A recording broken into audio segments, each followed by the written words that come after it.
নমস্কার বন্ধুরা, রাজু রিঙ্কু সিম্পল রান্নায় সকল বন্ধুদের স্বাগত। প্রথম থেকে শেষ পর্যন্ত ভিডিওটা দেখার অনুরোধ রইল। আজকে তোমাদের সঙ্গে শেয়ার করব বিহারি স্টাইলে চিকেন রান্না কিভাবে করি, চল দেখে নাও। প্রথমে আমি হাফ বাটি নিয়ে নিছি তিল এখন একটু জল দিয়ে আমি কিছুক্ষণ ভিজায় রাখবো। সাথে নিয়ে নিছি আদা আর কিছু কাঁচা লঙ্কা নিয়ে আমি একটা মিক্সার বাটিতে দিয়ে দিলাম তিল দিয়ে আদা আর কাঁচা লঙ্কা দিয়ে মিহি একটা পেস্ট বানিয়ে নিলাম। এই যে আমার মিহি করে মশলা পেস্ট হয়ে গেছে। পেঁয়াজ রসুন ছাড়াই বিহারি স্টাইলে চিকেন রান্না করব। তার জন্য চিকেন আমি ভালো মতন ধুয়ে দুটো আলু আমি কাটে ধুয়ে নিছি। তারপর দিয়ে দিলাম ওতে বাইটে রাখা মশলা, তারপর স্বাদ মতো লবণ দিয়ে ভালো মতন মাখিয়ে নিলাম।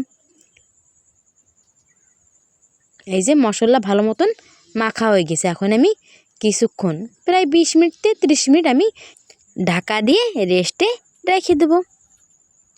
যত সুন্দর মাংস রেস্টে থাকবে ততই টেস্টি হবে এই চিকেন রান্নায়। এই যে রেস্টে রাখা হয়ে গেছে। এখন চুলোর পরে দিয়ে দিলাম কড়াই দিয়ে ওতে দিয়ে দিলাম তেল যখন গরম হয়েছে দিয়ে দিছি আমি একটা দারচিনির টুকরো, দুটো এলাচ আর দুটো লং দিয়ে আমি জিরে দিয়ে কিছুক্ষণ ভেজে নিলাম। এই দেখো ভাজা হয়ে গেছে, সুন্দর একটা সেন্ট হচ্ছে। তারপর দিয়ে দিছি রেস্টে রাখা চিকেন পুরো দিয়ে আমি কিছুক্ষণ নেড়ে চেড়ে অল্প একটু ভেজে নেব।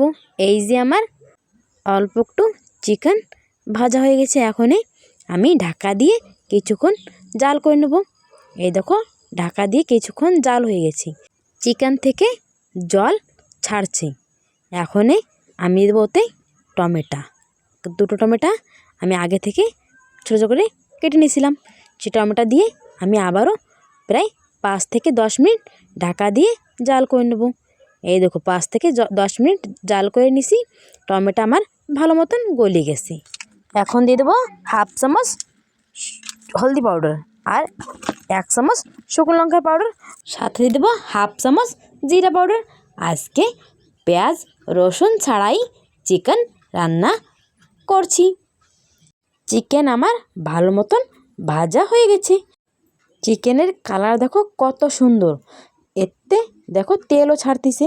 ভালো মতন ভাজা হয়ে গেলে চিকেন থেকে তেল ছাড়ে, তার মানে আমার চিকেন ভালো মতন ভাজা হয়ে গেছে। এখন দিয়ে দেবো আমি পরিমাণ মতন জল দিয়ে আমি কিছুক্ষণ জাল করে নেব।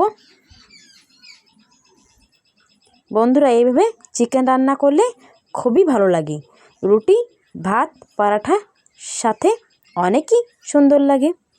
এখন দিয়ে দেবো উপরতে দুটো কাঁচা পাকা লঙ্কা দুটো দিয়ে আমি কিছুক্ষণ আবারও জাল করে নেব। বন্ধুরা, এভাবে বাড়িতে একবার অবশ্য বানিয়ে খাই দেখবে আর কমেন্ট করে জানাবে যে কেমন হয়েছিল। রেডি আমার বিহারি স্টাইলে চিকেন রান্না। এই যে একটা আমি পাত্রে ঢেলে নিচ্ছি। দেখো কত সুন্দর আমার চিকেন রান্না হয়ে গেছে। ভিডিওটা যদি ভালো লাগে লাইক করে শেয়ার করে পাশে থাকবে। যেই নতুন বন্ধুরা আমার চ্যানেলটাকে এখন পর্যন্ত সাবস্ক্রাইব করে নেই, সাবস্ক্রাইব করে আমার পাশে থাকো, দেখতে থাকো আমার নিত্য নতুন রেসিপি।